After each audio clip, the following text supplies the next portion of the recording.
So first is transitive verb. अब transitive verb को define करते हैं पहले। Transitive verb is a verb that denotes an action which passes over from the subject to an object. Verb जैसे जैसे example है she broke the glass, तो उसने ग्लास तोड़ा। तो ग्लास किसने तोड़ा? सब्जेक्ट कौन है इसमें? She. So here the action passes over from the subject she to the object glass, तो इसको हम कहेंगे ट्रांजिटिव वर्ब। सेकंड एग्जांपल देख लेते हैं। दे मेड हिम किंग, उन्होंने उसको राजा बनाया। तो राजा को कौन बना रहा है? दे बना रहे हैं। तो यहाँ पर जो एक्शन है that passes over from the subject the to the object king, तो इसको हम कहेंगे transitive verb. Then the judge found him guilty, he sings a song, Virat loves cricket. These are some examples which shows transitive verb, जो transitive verb दर्शा रहे हैं। जैसे Virat loves cricket, तो क्रिकेट क्या है? ऑब्जेक्ट है, विराट आपका सब्जेक्ट है। तो विराट जो है वो क्रिकेट पसंद करता है। तो यहाँ पर इसका जो एक्शन है that passes over to the object cricket, तो इसको हम कहेंगे ट्रांजिटिव वर्ब। अब इन सभी एग्जाम्पल में, in all examples meaning of underlined verb is unclear without complement. ये जितनी भी आपकी वर्ब है जो मैंने अंडरलाइन कर रखी हैं, जैसे ब्रोक, मेड, फाउंड, सिंग्स और लव्स, तो इसमें जो ऑब्जेक्ट को अगर हम यहाँ से रिमूव कर दें तो ये आपका सेंटेंस जो है वो मीनिंगलेस हो जाएगा। जैसे हम कहें शी ब्रोक दी ग्लास, हमने यहाँ से रिमूव कर दिया। तो अगर आप कहते हैं कि उसने तोड़ा, तो इसका सामने वाला आपसे क्वेश्चन पूछ सकता है कि क्या तोड़ा। तो इट मीन्स कि उसको आपकी जो बात थी, आपकी जो उससे जो आप बात कहना चाहते थे वो उस तक पूरी नहीं पहुंची, तो ये आपका फिर ट्रांजिटिव वर्ब नहीं रहा। So it is acting as complement, complement का काम कर रहा है, उस सेंटेंस को ये पूरा कर रहा है। कंप्लीमेंट किसको बोलेंगे?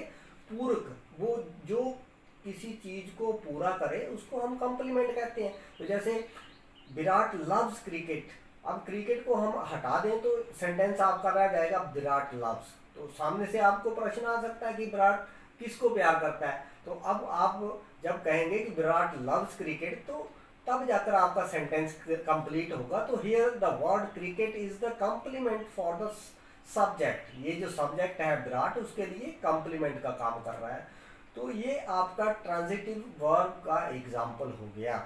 अब मैं इसको आपको ब्रीफ करूं। ट्रांजिटिव वर्ब आपकी वो वर्ब होगी जिसको जब आप लिखेंगे तो उसके बाद आपको ऑब्जेक्ट लिखना पड़ेगा।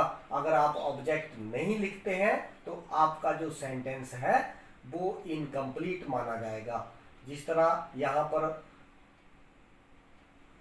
द जज फाउंड हिम गिल्टी, तो यहाँ पर हम फाउंड आपका वर्ब है और इसके बाद हमने ये ऑब्जेक्ट हटा दें यहाँ से, तो द जज फाउंड ही आपका रह जाएगा सेंटेंस।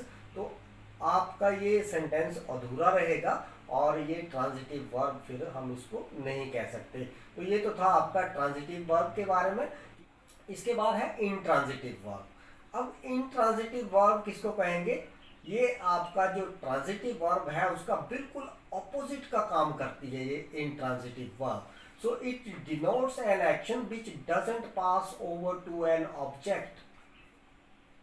क्या कहेंगे? ये आपका जो ट्रांजिटिव वर्ब था उसमें जो सब्जेक्ट का एक्शन होता था वो ऑब्जेक्ट के ऊपर पड़ता था, ऑब्जेक्ट को अफेक्ट करता था। लेकिन जो इंट्रांजिटिव वर्ब है उसमें जो सब्जेक्ट का एक्शन जो होगा वो ऑब्जेक्ट तक नहीं जाएगा। इट मीन्स इस वर्ब को लगाने के बाद आपको ऑब्जेक्ट लगाने की जरूरत नहीं होती है।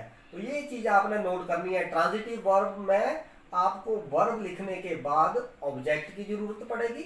ऑन द अदर हैंड जब आप इंट्रांजिटिव वर्ब लिखेंगे तो उसको लिखने के बाद आपको ऑब्जेक्ट की जरूरत नहीं पड़ेगी। ये चीज आपने बिल्कुल याद रखनी है। This is the main difference between these two verbs. For example the glass broke. अब यहाँ पर सेंस बिल्कुल क्लियर है, टूटा क्या? ग्लास टूटा। तो यहाँ पर ब्रोक आपका वर्ब है, लेकिन इसके बाद आप ऑब्जेक्ट नहीं लिख रहे हैं तो ये आपका इंट्रांजिटिव वर्ब हो जाएगा। उसके बाद मैंने दूसरी एग्जांपल लिखी है, his father can not read, तो यहाँ पर रीड आपका वर्ब है। रीड के बाद आप कोई आगे अगला वर्ड ऐड नहीं कर रहे हैं, you are not adding complement, तो हम कह सकते हैं कि it is intransitive verb. Then the words are flying, he sings, इन दोनों सेंटेंसेस में फ्लाइंग और सिंग्स ये वर्ब है और इसके बाद हम ऑब्जेक्ट जो है वो नहीं डाल रहे हैं, तो हम कह सकते हैं कि it is an example of intransitive verb. तो इंट्रांजिटिव और ट्रांजिटिव में डिफरेंस क्या हो गया? ट्रांजिटिव में आप जब वर्ब लिखेंगे तो उसके बाद ऑब्जेक्ट लगाएंगे, इंट्रांजिटिव में आप वर्ब लिखेंगे तो उसके बाद ऑब्जेक्ट की जरूरत नहीं होगी। तो ये आपने बिल्कुल इस डिफरेंस को याद रखना है। So this is very simple, you can easily learn it. Thank you.